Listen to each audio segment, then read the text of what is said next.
साक्षी एक होनहार पत्रकार थी। एक दिन उसे एक पुरानी हवेली के बारे में पता चला जो शहर के बाहर सुनसान इलाके में स्थित था। कहा जाता था कि वहाँ कोई 13वीं सीढ़ी नहीं चढ़ता, क्योंकि जो चढ़ा वो कभी लौटा नहीं। रात के 1 बजे साक्षी को एक अज्ञात नंबर से कॉल आया। आवाज़ धीमी, डरावनी और फुसफुसाती हुई आई। अगर सच जानना चाहते हो तो वर्मा हवेली आओ।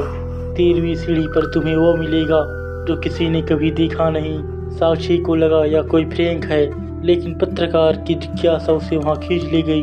अगले दिन साक्षी एक कैमरा और रिकॉर्डर लेकर वर्मा हवेली पहुंची। हवेली जर्जर, शांत और सन्नाटे से डूबी थी। हवेली के अंदर एक पुरानी सीढ़ी थी जो ऊपर की मंजिल तक जाती थी। सीढ़ियां गिरने पर वह हैरान हो गई।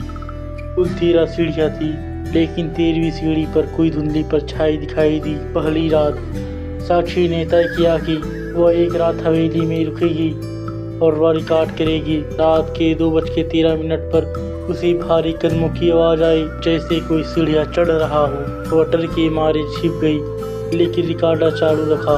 फिर दरवाज़ा अपने आप खुल गया और एक काली साया अंदर आई। उसने धीमी स्वर में कहा, तेरा इंतजार था, अब तू भी यही रह जाएगी।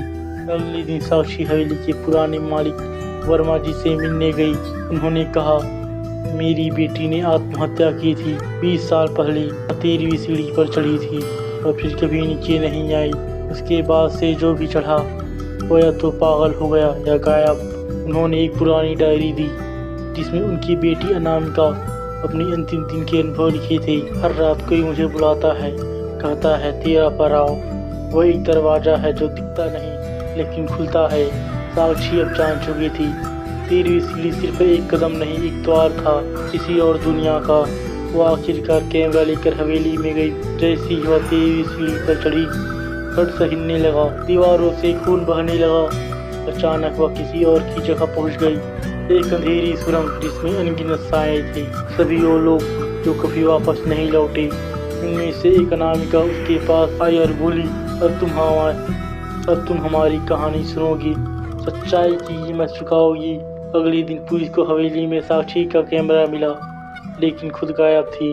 कैमरा में अंतिम रिकॉर्डिंग थी, अगर कोई यह देख रहा है तो 13वीं सीढ़ी पर मत चढ़ना। और सिर्फ मौत नहीं, आत्माओं की कैद है।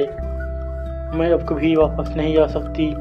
आज भी कोई उस हवेली के पास जाता है, सीढ़ियाँ अब भी वैसी है और 13वीं पर अब भी कोई परछाई इंतजार कर रही है। कहानी पसंद आया तो हमारे चैनल को सब्सक्राइब कीजिए, वीडियो को लाइक कीजिए। फिर मिलते हैं नए वीडियो पर। Bye bye.